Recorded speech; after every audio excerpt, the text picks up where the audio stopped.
What's up, everybody? I am back. Check out my live stream earlier. I am talking about that satanic show, Baddies, and that demon, Natalie Nunn, and how she is an eyesore to Black women and the Black community. She's defected in the fold. We need to deal with that. But anyways, and when I say deal with that, I mean don't support it. Let it crash and burn like the demonic thing that it is. But I was kind of going through, and you guys, I just want to let you know, I've been on my little sabbatical. I've been giving you some nuggets. I've been giving you some content. I was having some complaints about my commitment to my YouTube channel, and this has been years. And so, for the last couple of months, I have given you a lot of things to think about. So, you should just binge watch my live streams if you find a topic you like, or my videos, and just catch up on me. All right? And what I have been talking about. But I do have to schedule these things a little bit more now because things are going to just get really busy starting next week. And my commitment levels to a lot of things and projects are going to have to slow down. And this, is one of them. So, to the content moderators on YouTube who have been suppressing my content and playing with my analytics, guess what? You're not going to have to work so hard moving forward. Demons, I call them cyber demons, some of these people, because, they only want the inflammatory, demonic stuff just really being fostered among people. They don't really like pragmatism. I notice these demons, it's almost like they're allergic to it. But, anyways, I noticed that I've been wearing gray shirts in like all of my live streams. So I was like, let me just add a little accent, put a little shirt to add some color to it this time. And thanks to those people who have been riding with my makeup free journey, detoxing, finding my face. And, you are coming to my content to get the information and just not look at a chick. I've been accused of being a guy, even though I've carried 3 children in my body, right? Trans women don't have the plumbing to do that, FYI. No shade. But, anyways, I feel like people, they're like, this one guy was like, you're talking weird. And it's like, well, because you have bought into the narrations of what a Black woman should be like. You are conditioned into an idea of a Black woman, and unfortunately, my existence, my character, my personality is just, it doesn't align with that conditioning. So it's perplexing to you. So obviously, making judgments on who I am is just the thing to do. I don't know. I kind of consider myself more of a cynical person. I'm very whimsical, humorous, right? I don't take a whole lot of things seriously because I just kind of understand how this world is playing out. I'm very into Bible prophecies, watching for signs, and so I already know what it is. But, anyways, I think I made this comment several times. No, I'm not a racist. Actually, I don't like people, indiscriminately until I have a reason to like them. So there are people of all colors that I absolutely adore because they're just really organically good people. They don't have a lot of wickedness in their souls, and they're trying to live their life the best way they can by the grace of God and his standards and laws, right? But then there's some other people, they just got wicked spirits attached to their souls, and I don't like them. No matter what color they are, I don't like them. So it's impossible for me to be racist. because I'm pretty indiscriminate about the types of people that I do not like. But anyways, I was looking at this video. It popped up in my feed. It was posted by Tariq Nasheed Radio about 2 hours ago. And here is my history with Tariq Nasheed and this FBA movement.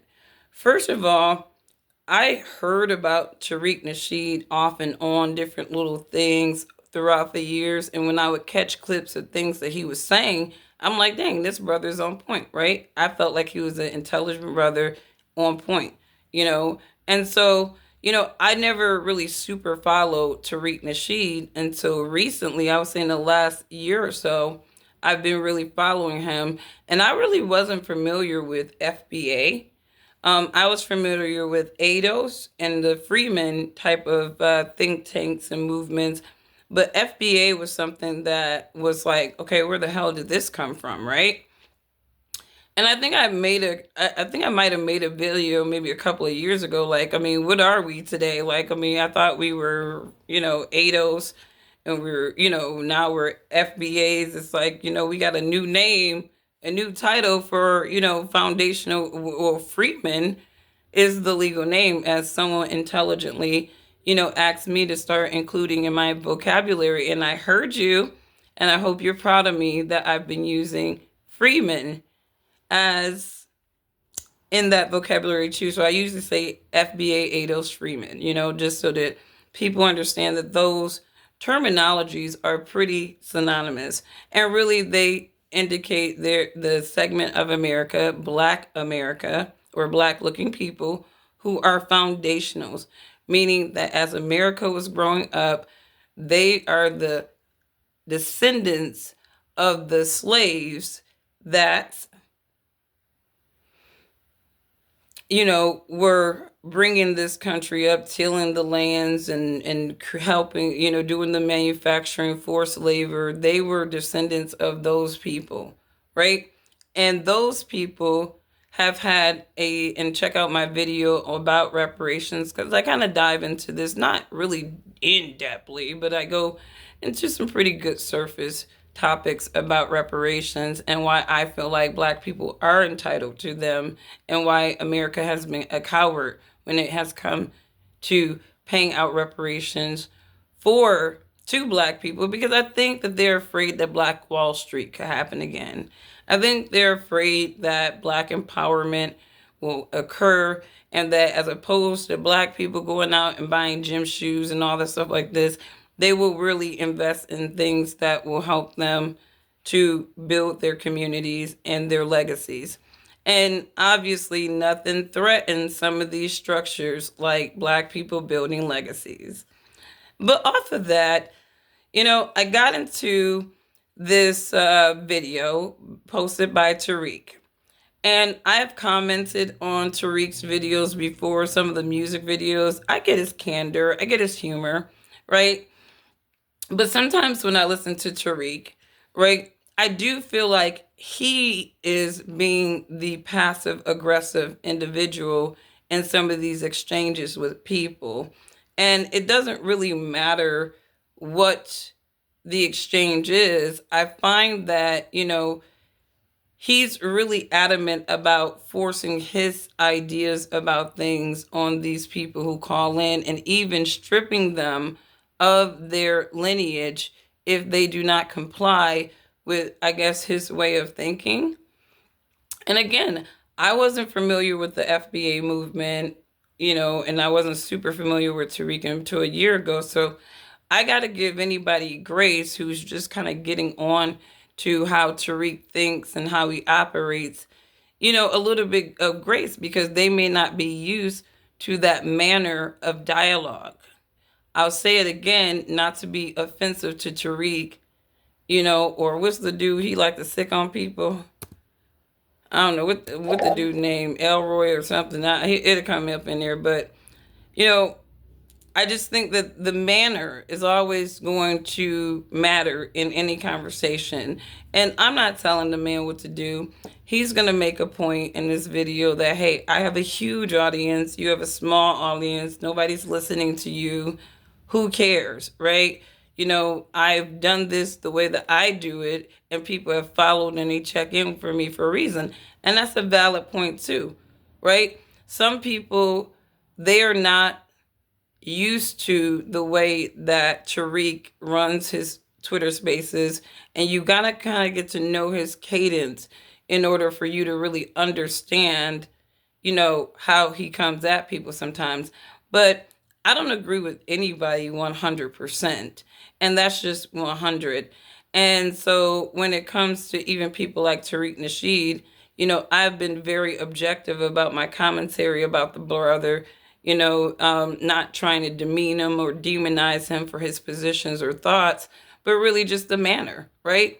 If anything you see of me saying something contrary about Tariq Nasheed, it's going to be probably about his manner, right? Craziness sometimes, his candor, right? He's a fool sometimes.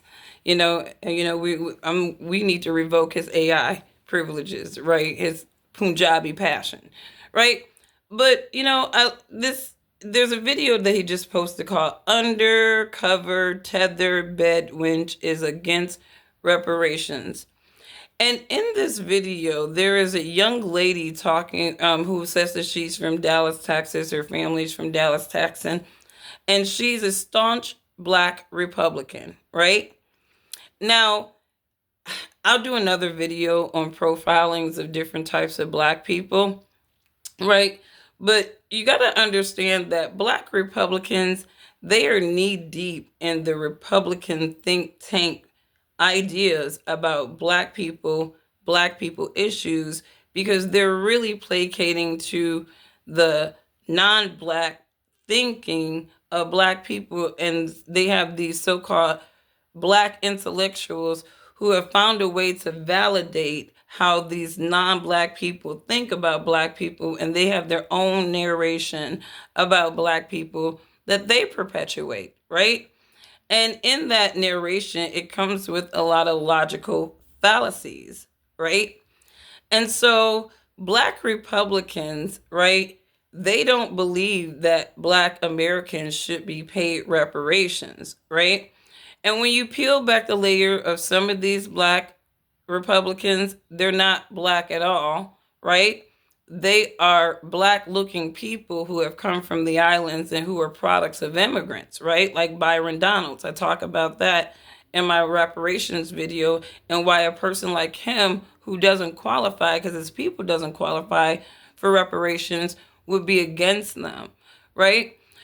But there are Black Republicans who buy into these Republican thinking, and they don't believe that they should have reparations because they personally did not go through slavery. And I actually entertained that thought once upon a time. But at the end of the day, when you look at the whole logical arguments of reparation, it really is about what happened after slavery, right? What happened after Black people were freemen? Were there systems in place to intentionally inhibit Black people? And were those slaves ready to be freemen, right? And I argue in my last live stream that many of them were not, right? And this is where you really get the start of the cycles of Black poverty, right? From these slaves, right? So getting back, this woman is kind of coming in Tariq's live stream, and she's going to say some things to Tariq. And obviously he's not going to like, some of the things that she's saying. Obviously, he's a pro reparations guy. This is a woman who says, hey, I'm a foundational Black American, and I don't care about reparations for me, but you guys go ahead and fight the fight.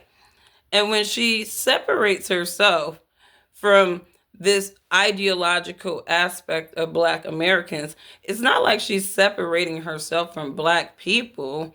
She's really separating herself from this particular movement ideology among Black people. And this kind of goes into the mindset of groupthink versus individualism, okay? And I am a person, I live by the code of individualism, but I do believe in being a contributor to a group in a meaningful way, especially the race group that I am attributed to in America, which is foundational Black Americans. So I like to be valuable to our group however I can with my skill set and my intelligence, you know? But I think that sometimes, our foundational Black American brothers and sisters, obviously they're passionate, right? They can turn people off from these conversations and they become more, you know, less helpful.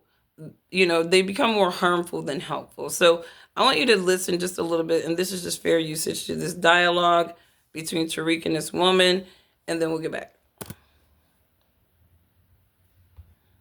Being afraid, worried about. Oh, the sound is a little janky again, dear. Oh.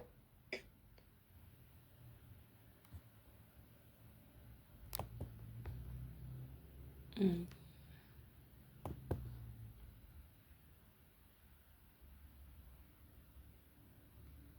Elections are how we make our voices heard and decide to roll another video. Lord have our future. We must keep. Jesus, Tariq videos be having a million commercials. Yes. I can hear you now. There we go. All right. So what's on your mind, Demi? So I wanted to ask you, I've been following you, or I don't follow you, but I've been, popping in your spaces a while now. I would say about a month now. I was just wondering, okay. A lot of the things that you talk about, I feel that is not important. We should be talking about things that are going on right now. We only have like 35.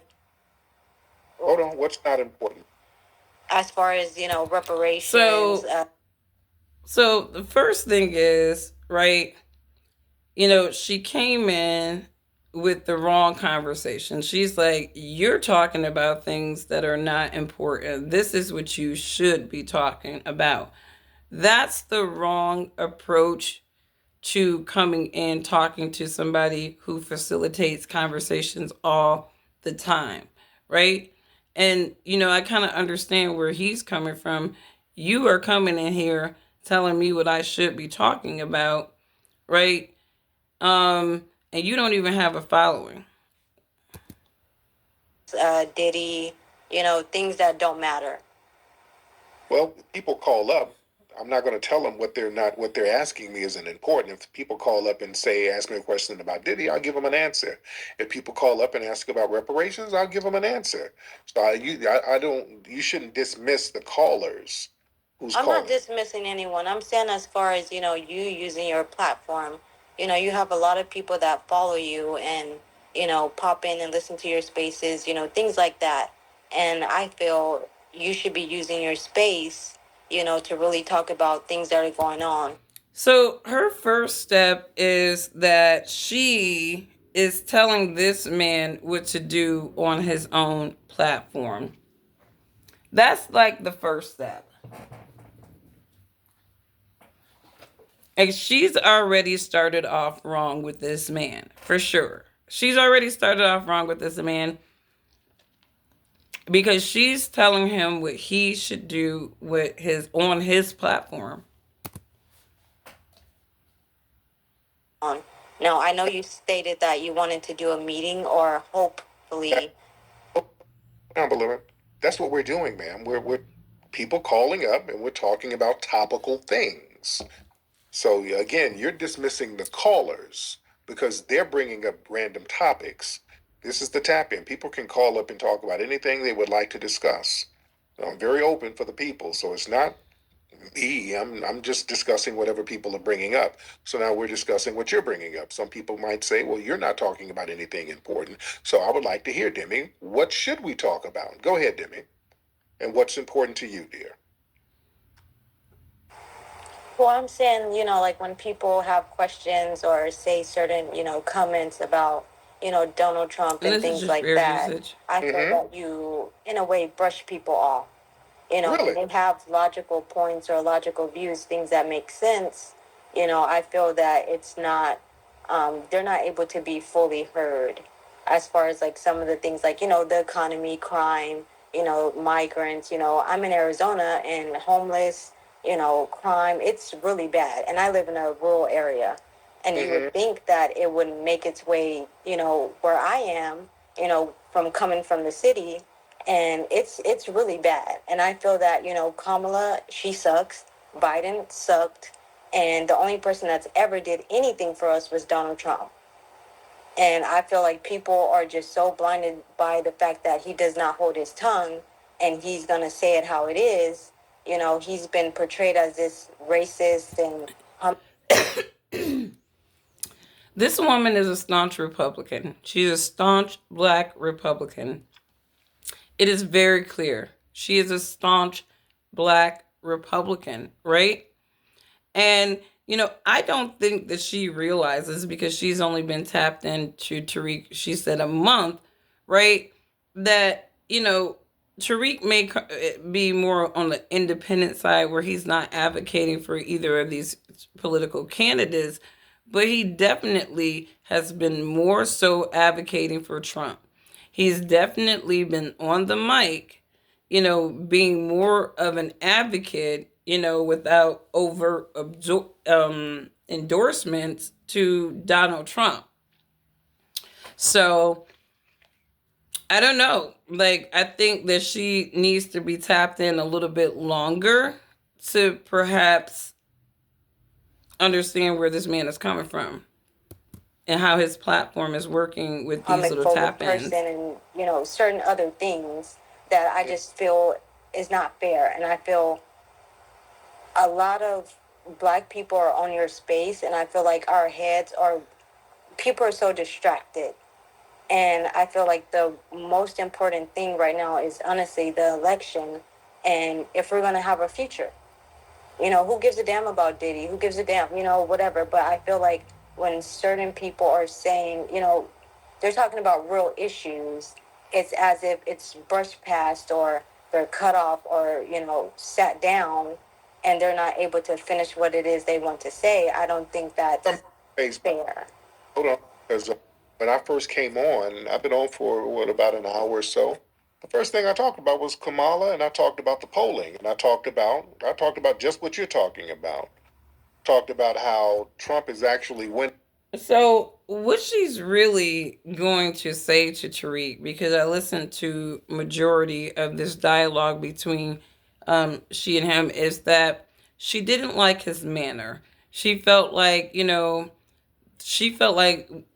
if there was somebody coming in with an objective viewpoint, that, they weren't being heard. You know what I mean?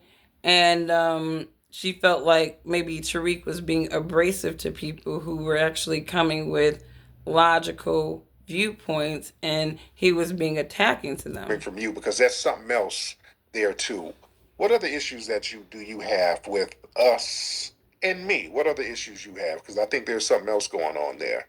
For you to even be that accusatory and passive aggressive going about you controlling for about an hour or so. The first thing I talked about was Kamala, and I talked about the polling, and I talked about just what you're talking about. Talked about how Trump is actually winning the battlegrounds. So now, the accusatory gotta make an assessment of what's been talked about before you came in the room, because I want to know where that accusatory thing came in from. That's coming from you, because that's something else there too. What other issues that you have with us and me? What other issues you have? Because I think there's something else going on there for you to even be that. And so, what this young lady is really dealing with when she's exchanging with Tariq is, she's observed certain things about his manner in dealing with certain callers, right? And she's recently kind of tapped into his content, and so she is not under, there's something about his manner, his delivery, that is giving her conflict. And I'll be honest, I've heard Tariq in his Twitter spaces, I've heard him exchange with different people, and EJ, that's the dude's name. I've heard him sick, EJ on folks, and it just became a little roasting fest. And, I feel like sometimes, even if a person is just trying to have a dialogue, if it's just not favorable to FBA, it's like, bring in the pit bulls, EJ, bring in a squad, bring in the pit bulls, you know? And they just immediately start attacking people's ancestry and lineage, right? Even though I'm adopted and my family are foundational Black Americans, both my adopted family and my biological family, I'm still cool with my biological parents. I know kind of their ancestry when my biological mom has passed on. But I know our ancestry in this nation, right? We even have the last names of the popular Irish folks that were pretty popular in Indiana because that's where we're from. So we have a long history in Indiana. We have a long history in Detroit. So we're Midwest foundational Black Americans to the core. Um, but I have been accused because I don't have this idea of a character of a Black woman of not being Black. I have had my Blackness and my ancestry stripped away from me when I have offered objective ideas and opinions. And some of our FBA brothers, they just so reactive, right? When they read something, they're not reading to comprehend. They don't even bother to do research to learn more before they just start diving in on people, right? And you got to go ahead and correct them real quick. Like, don't come over here with that passionate ignorance, right?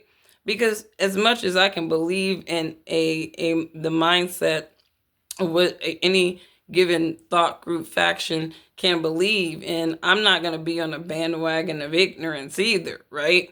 I can laugh at something, I can see the absurdity of it, and I can understand the root cause of where something is coming from without being on the bandwagon of ignorance, right? That accusatory and passive aggressive. Where's your family from, dear? We're from Texas, Dallas, and I'm not being accusatory or um, coming on harsh, I guess you could say, or being I don't want to say assertive or Well, she's definitely being assertive because she has asserted herself to come onto this man platform and dictate to him how he should be communicating and what he should be communicating to people. So she is being that, even though she said that she's not, right? rude, I guess you could say. There was a gentleman on maybe 3 spots ago. He was just talking about, pretty much Donald Trump and just, the migrants and, reparations. And I feel that the main problem or what it should be is that no one is getting anything because of Kamala. No one is getting anything because of the Democrats. And I Right. feel, but I feel as So if she might have missed kind of the conversation here because she wants to make this conversation political, obviously because we're in a political cycle, and she wants people like Tariq to use his platform to focus on the political conversations. And I've said it in my live streams before. I'm not a political channel. I'm not going to come over here and talk about what anybody wants. I'm talking about what I want to talk about. I don't take requests, but Tariq takes requests, and in his little check-ins, he takes a number of requests and he talks about a number of topics. And so for her, either she's not understanding that they are actually talking very conservatively over in the FBA segment of Ados Freeman, and she just sees Black people talking about Black people issues. But I think a lot of people are conditioned that Black people are either Democrats and Republicans. So when Black independents talk on topics, it's kind of perplexing to them because we might sound like a Democrat on some issue because Democrats do have legitimate talking points, or we might sound like a conservative because there are aspects of the conservative movement or the conservative thought tank that we agree with as well. So being that middle of the ground independent role, I think that people have not seen a lot of Black people like that. So a lot of times when they jump into our think tanks or our spaces, they are literally assuming that we are either Democrat if they're white most of the time, and even Black, right? Or that we are Republicans, and that's not the case. So I think that this woman, she is a Black Republican, and so she has been conditioned to think like Black Republicans do. And so the conversations that Tariq are facilitating right now are perplexing to her, because he sounds like he's saying things that she wants to hear, but then on the other side he's saying things that she don't want to hear, and it's perplexing. But she doesn't realize that this man is straight in the middle.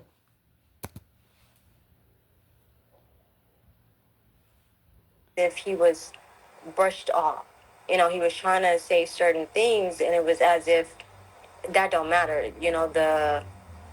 It's about reparations. And I mean, I get where you guys are coming from. Your backstory about your family, you deserve those reparations. Now if someone is in the same boat as you have your proof, you have, whatever it is that you need, okay, that's fine, that's understandable. But as far as being owed something that you're not entitled to, I think that should be more expressed. There's a lot of people that feel like they're owed something and you're not. Like who? Like No, who I'm just saying in general, just Black people in general. Our generation is really bad right now. That's from youth, or excuse me, young kids, youth, even adults. I'm 31, and even people my age, people are just so disrespectful and just. Slow down. Give me. Where's your family from? You said they're from Texas. Dallas. Yes, Texas. Dallas, Texas. You don't have a Texas accent. I've been in Arizona for a while, since I was 16. I get that a lot, and that's another thing. When I go home, you sound so white, you sound so country. I hear it a lot. Not about sounding white. There's a distinct accent that people in Texas have, even doctors and lawyers. I was born there. Right. Where's your family from? Texas. I'm a Black American. As far as my ancestors, things like that, I do not know. As far as my grandmother, my mom, we were born in Texas. That's where I'm from. Dallas, Texas. Where's he from? Say that one more time. I'm sorry. You broke up. Your dad, parents, where are they from? I don't know my dad.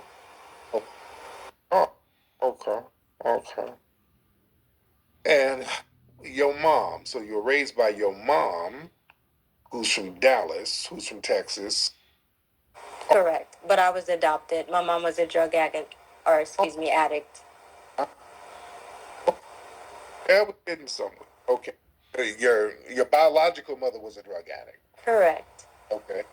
So But I knew her. We intermingled, but I was adopted. Okay. Were you adopted by relatives or by just yes, relatives? Okay. So that's because that's kind of an FBA thing when we don't really let our children go for adoption. Are any immigrants in your family on your mom's side? No. All right. So, here's the thing. What Tariq is, doing is questioning her lineage, because she is not attached to the notion of reparations like those who are FBA strong, right? And she doesn't think about reparations in the same way as these other FBAs. And I think, individuals who are FBA strong, this is the badge, this is the title, we know who we are, right? Some people got to wear FBA as a title. I don't need to wear anything as a title to know that what my ancestry is, what my lineage is.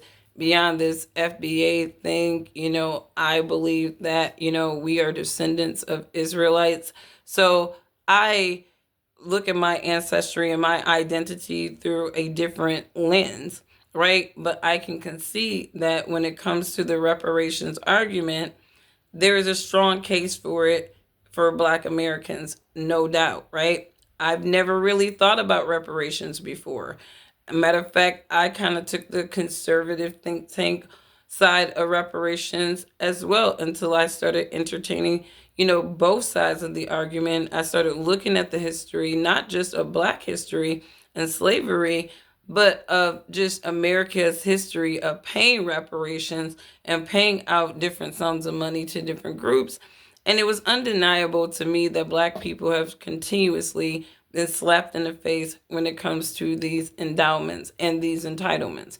And Black people are entitled reparations, whether people want to believe that or not, just because of the generations of coordinations by this government and their media machine to keep us at a lower frequency and denominators in society. So, but there's some people where the reparations have been dangled so much in their face that they just don't have any thought about it. It's not something they even believe in anymore. It's just not a fabric of who they are, right? And these are Black American people, right? They don't think about them, right? There are some Black people, they are very much thinking about them, right? But there are some Black people, it's just not on their radar like that, and they're just kind of moving along, and it's just like, if it happens, it happens. If it don't, it's don't. They're very nonchalant about it. And I don't necessarily demonize Black people like that because, to many degrees, I'm like that too. I can believe in the entitlement without putting a whole lot of my energy into the entitlement outside of always putting the case on the table for why the entitlement is necessary, right? So, I think in this situation, she came at Tariq wrong in the first place, right? But then I think that his trigger for, like, when she started talking about, reparations, right, and not really taking them serious, I think that might have been just a subtle trigger for him. Like, you may not be in the ancestry, you definitely know no foundational Black American will talk like this. And, I think that he needs to concede that there are some FBAs that do talk like this because they don't think about reparations the way that Tariq and the FBA, contingency of Ados Freeman think of it. So I do like to provide concessions for our many different types of think tanks in Black America, even on the topics, on these diverse topics like reparations, right? I give concessions for people and how they think and how they choose to think about it, and I don't think it's ever a good idea to demonize or superimpose our thinking on other people. So I respect Tariq for what he stands up for. And I'm always going to be a champion of people like him doing what he does. Will I always agree with everything he say? No. Will I always agree with his manner? More times than not. Sometimes no. Right? But he is his own character, and I'm not demonizing the brother. I'm not telling this brother what he should and should not be talking about. I'm always going in with just time, place, and manner is a code that I live by, and manner is always going to be very important. So she just came in not prepared. She literally came in, with one bullet, right? And that really, the bullet was Tariq's manner and how he chooses to go at certain individuals who facilitate certain topics. And I can definitely agree with that. But other than that, you really don't go at a man, get on his platform and tell him you should be focused on this and you should be focused on that, and then you are a foundational Black American saying all this to this man and you don't believe in the number one thing that this man talks about all the time. Girl, you stupid. You shouldn't have never went up in there. You should have never went up in there. So let me know what you guys think. I am not demonizing this brother Tariq. This is just like my little assessment. I know there's going to be some passionately ignorant man that can't listen to things and comprehend, what is being said, and they're going to automatically think that I'm attacking Tariq, right? But I do think that it's not fair to demonize people's ancestry just because they're not on board with their train of thinking. And I think we should make concessions for the diverse thinking Black people and even characters of Black people that exist in America, because again, we're not Africans, right? We're not Africans. We're not Europeans, right? We are Black Americans. We are this fusion of a culture that's been surrounded by in a non-homogeneous nation. So we've been exposed, some of us, to different types of people and different environments, right? And we're all coming from different backgrounds and ways of thinking and seeing life, because our experiences are just different. So think about that, as, we are talking and engaging in all these critical topics. I give men like Tariq props for at least being intelligent enough to be a facilitator of conversations, right? And, I may not agree with his manner all the time, but hey, none of us are perfect. We all come with our personalities and characters. People may look at me. I know, like, I've had some Black women come in, and it's just like, sorry, I don't meet your standard of Blackness. All right? It's just not my thing. I don't prescribe to things like that. I'm me, right? I'm unapologetically a disciple of Christ before anything else. Bye.